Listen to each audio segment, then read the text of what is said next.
तो दोस्तों मैथवी सलीम चैनल पर आपका स्वागत है। हम क्लास 10th की मैथमेटिक्स पढ़ रहे हैं। हमारा चैप्टर चल रहा है, आज नया चैप्टर शुरू हुआ है जिसका नाम है ऊंचाई और दूरी, त्रिकोणमिति के अनुप्रयोग, चैप्टर नंबर 9। तो ऊंचाई और दूरी में ध्यान से देखें, जैसे ये कोई पोल है, मतलब खंबा है या स्तंभ है,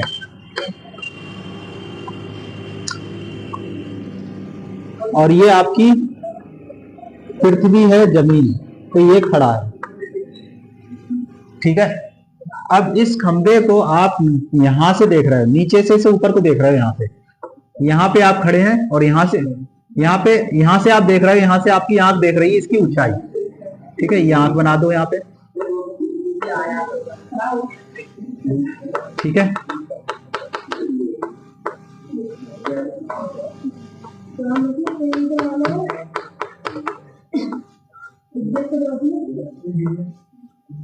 ये आंख यहां से ऊपर को देख रही है, इसकी ऊंचाई कितनी ऊंचाई है खंबे की, हो कितनी ऊंचाई है,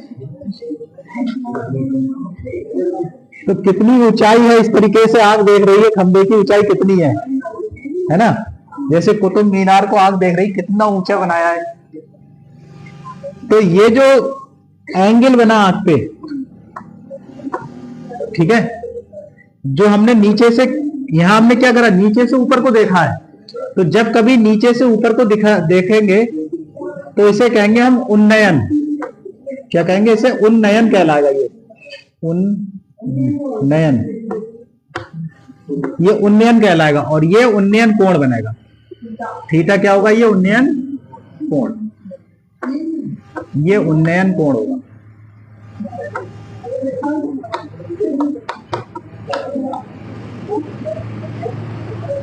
ठीक है।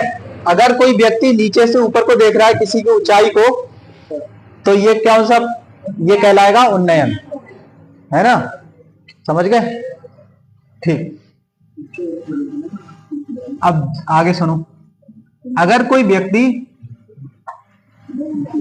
पहाड़ पे चढ़ गया, पहाड़ पे चढ़ा हुआ है, और उस पहाड़ पे से नीचे देख रहा है, नीचे किसी कोई स्तंभ है उसे देख रहा है।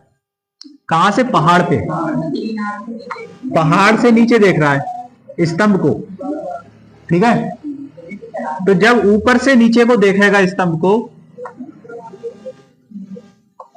तो जब ऊपर से देखेगा नीचे की ओर, ठीक है, ऊपर से जब नीचे की ओर देखा जाएगा तो आंख पर जो कोण बनेगा, तो वो बनेगा अवनमन, ठीक। जैसे यहां आंख है,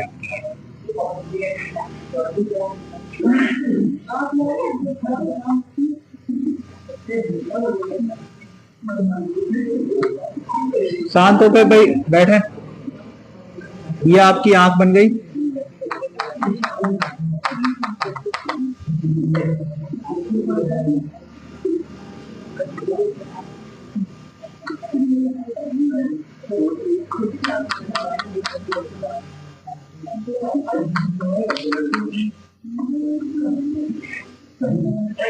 ये आंख बन गई। तो अब ऊपर से नीचे को देख रहा है कोई वस्तु, कोई व्यक्ति ऊपर से नीचे की ओर देख रहा है, तो आंख पर ये क्षैतिज दिशा है। कौन सी दिशा है ये? इसे कहेंगे हम क्षैतिज, क्षैतिज दिशा। इस क्षैतिज दिशा से आंख पर जो कोण बनेगा वो ये बनेगा थीटा। तो और ये किधर को देख रहा है? नीचे को देख रहा है। आंख किधर देख रही है? नीचे की ओर। जैसे यहां कोई मीनार खड़ी है, तो इस मीनार के पहले इसने, इस मीनार के इसने आधार को देखा, तो ये कहां से शुरू हुई है। फिर इसने क्या देखा? इसके शिखर को देखा, तो यहां पे देखा। तो ये दोनों ही, मतलब ये वाला भी और ये वाला भी, ये अवनमन कोण कहलाएंगे। कौन से कोण होगा? फिलहाल आप इसे समझो, ये जो होगा अवनमन कोण, अवनमन, अवनमन कोण, और ये कहलाएगा अवनमन। तो अवनमन का मतलब है ऊपर से नीचे देखना, और उन्नयन का मतलब है नीचे से ऊपर देखना। बस आप ये समझो।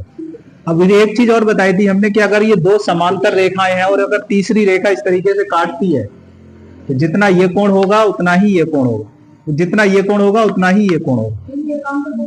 ठीक है, जितना ये कोण होगा उतना ही ये कोण होगा। ठीक है, एकांतर कोण है ये, बराबर होंगे। समझ गए? तो हमने बताया था, देखो यहाँ पे जेड देख लो, ये देखो जेड बन गया, तो जितना ये कोण है उतना ही ये कोण होगा। समझ गए? तो आप इसे बनाइए, इतना बना लो, फिर एक्सरसाइज करा रहे हैं। अच्छा, इसमें एक चीज और समझो, अगर ये वाला हम समकोण त्रिभुज मान लें तो ये क्या कहलाएगा हमारा? लंब। ये क्या कहलाएगा? और ये क्या कहलाएगा? आधार। अब मुझे एक एक करके बताते जाओ, देखते हैं तुम्हें कितना है यहाँ पे। बताओ साइन थीटा क्या होता है? लंब बटे कर्ण होता है। बहुत बढ़िया, लंब बटे कर्ण, लंब बटे कर्ण। कॉस थीटा क्या होता है? बहुत बढ़िया, आधार बटे कर्ण। और टेन थीटा क्या होता है? लंब बटे आधार। ठीक, उतार लो आप इसे, लंब बटे आधार हो गया। ये पॉज कर। भूमि के एक बिंदु से जो मीनार के पाद बिंदु से 30 मीटर की दूरी पर है, इस पाद बिंदु का मतलब क्या है? इसका मतलब है आधार। क्या मतलब है? आधार। जैसे एक ये मीनार है, सुनो, ये मीनार हो गया, ये इसका हो गया शिखर। क्या हो गया इसका? शिखर। और ये हो गया पाद बिंदु, मतलब आधार। समझ गए? आधार। तो एक भूमि के एक बिंदु से जो मीनार के पाद बिंदु से 30 मीटर की दूरी पर स्थित है, मतलब इस पाद बिंदु से 30 मीटर की दूरी पर है एक बिंदु। तो ये बिंदु मतलब यहां है, मान रहे हम ए। मीनार के पाद बिंदु से कितनी दूरी है इसकी? तो ये 30 मीटर है। समझ गए? ये बात हो गई, 30 मीटर की दूरी पर है। मीनार के शिखर का उन्नयन कोण 30 अंश है। यहां पर कोई व्यक्ति देख रहा है यहां से कितनी ऊंची मीनार है। समझ गए? तो ये मीनार है ना, यहां से कोई व्यक्ति देख रहा है कि कितनी ऊंची मीनार बनाई है, तो आंख पर जो कोण बना रहा है वो 30 अंश है। आंख पर जो कोण बन रहा है वो कितना है? 30 डिग्री का है। ऊपर की ओर देखा है तो उन्नयन हो गया, तो ये कितना है? ये देखो 30 डिग्री का कोण है। क्या पूछ रहा है? मीनार की ऊंचाई ज्ञात कीजिए। तो मीनार की ऊंचाई से एच मान ले रहे हैं, ए, इसको नाम डाल दो बी, और इसे सी। हल कर रहे हैं। माना मीनार की ऊंचाई कितनी है? मीनार की ऊंचाई एच है, एच है। समझ गए? अब बताओ मुझे, ये क्या होगा आपका? और ये वाला आधार, और ये कर्ण। समझ गए? तो ऐसा त्रिकोणमितीय अनुपात लगाना है आप में आपको जिसमें लंब आता हो और आधार आता हो। कौन है वो? टेन थीटा है, लंब बटे आधार। टेन ही तो है। ठीक, तो यही चीज समझना है आपको कि कौन सा त्रिकोणमितीय अनुपात आपको लगाना है। तो यहां देखो, आधार दे रखा है, लंब पूछ रहा है, तो क्या लगाएगा? टेन। और अगर आधार दिया होता, कर्ण पूछता, तो क्या लगता? कॉस। आधार बटे कर्ण। समझ गए? चलिए ठीक है, तो यहां पे क्या लगाएगा? टेन। समकोण त्रिभुज ए बी सी में, ये 90 का कोण है, ए बी सी में tan 30 डिग्री बराबर क्या होगा? लंब बटे आधार। लंब क्या है? BC, और आधार AB है ना। लंब BC, आधार AB। tan 30 का मान कितना होता है? 1/√3। BC का मान H, और AB का मान 30। हमसे H पूछ रहा है, तो H ही पूछ रहा है, तो 30 को इधर ले आओ। बस ये तिरछी गुणा रूट की मत करो, केवल 30 की कर लो गुणा। तो 30/√3 बराबर H। तो H की वैल्यू आ गई 30/√3 मीटर। वैसे ये आंसर हो गया। अगर √3 बटे में ना हो तो √3 को बटे से हटा दो। कैसे हटाएगा देखो, √3 बटे से 30/√3 है तो आप क्या करें, √3 से गुणा कर लो, √3 से भाग। तो हाँ 30√3 और √3 गुणा कितनी हो गई 3 ढाई 30 होता है। तो एच कितनी आ गई 10/√3। तो मीनार की ऊंचाई,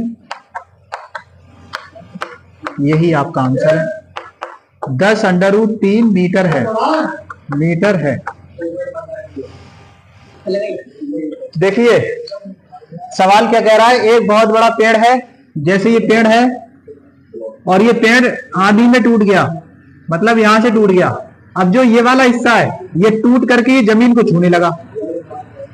ये जो हिस्सा है टूटा हुआ, इसे किसने छुआ, इसने छुआ जमीन को, ये जमीन को यहां छुआ।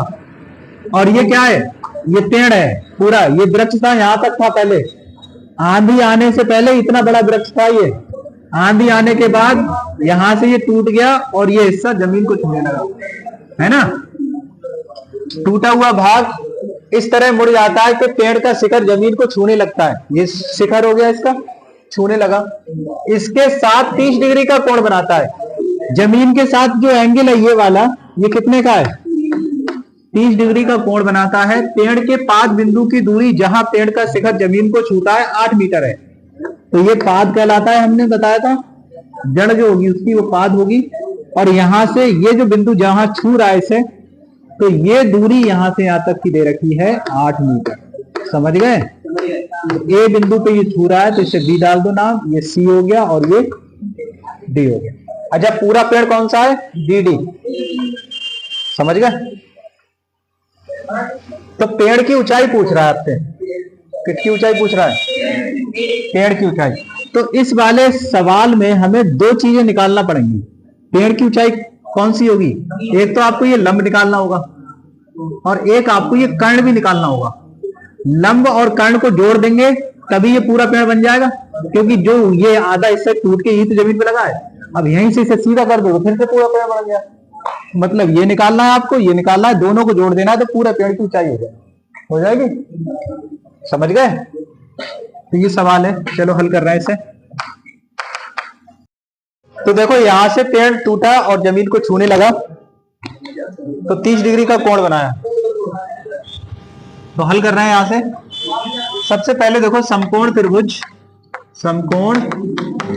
त्रिभुज ए बी सी में हमें कर्ण और क्या चाहिए, लंब। तो पहले लंब निकालते हैं। तो tan लंब आएगा tan से, तो tan 30 डिग्री क्या होगा, लंब बटे आधार। लंब कितना है बताओ, BC आधार AB। ठीक है, tan 30 का मान 1/√3 BC हमें निकालना है और AB हमारा 8 है।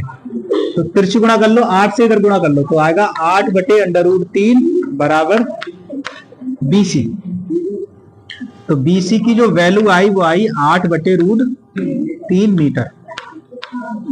सही है। अच्छा अब कर्ण निकालो। कर्ण किससे निकलेगा, आधार दिया है, कर्ण पूछ रहे हैं। आधार मालूम है, कर्ण निकालना है आपको। कैसे निकालोगे, कॉस से, आधार बटे कर्ण। समझ गए। किससे निकालोगे, कॉस से। तो कॉस 30 डिग्री बराबर हो जाएगा आधार बटे कर्ण, ए बी बटे ए सी। कॉस 30 की वैल्यू √3/2 होती है। ए बी हमारा है 8 और यहां ए सी निकालेंगे। तो बताओ ए सी कैसे निकालोगे। ए सी बराबर देखो तिरछी गुणा कर लो, √3 इससे इसकी गुणा करो और इससे इसकी। तो √3 AC बराबर कितना आएगा, 8 दूनी 16। तो AC बराबर 16/√3। अब पूछ रहा है पेड़ की ऊंचाई। तो पेड़ की ऊंचाई कौन सी होगी, पेड़ की ऊंचाई होगी पूरी BD और BD की जो वैल्यू होगी वो बराबर होगी BC प्लस CA, क्योंकि ये हिस्सा टूट के गिरा है आधे। मतलब BC प्लस CA कहो या फिर AC कह दो। तो BC देखो कितना है 8/√3 और AC कितना है 16/√3। अब √3 दोनों में सेम है तो अंश जोड़ लो। 16 और 8 कितने हो गए 24/√3। ये इतने मीटर का पेड़ है, ये आपका आंसर है। ठीक है, अच्छा परमीकरण करेंगे, चलो तो इसके बाद और हल कर रहे हैं परमीकरण के लिए। 24 √3 से गुणा और √3 से भाग, तो यहाँ पे आ जाएगा आपका 24/√3 और √3 गुणा 3, 3 8 24, तो आंसर आ जाएगा आपका 8/√3 मीटर। ठीक है, या तो आंसर ये वाला होगा या फिर ये वाला।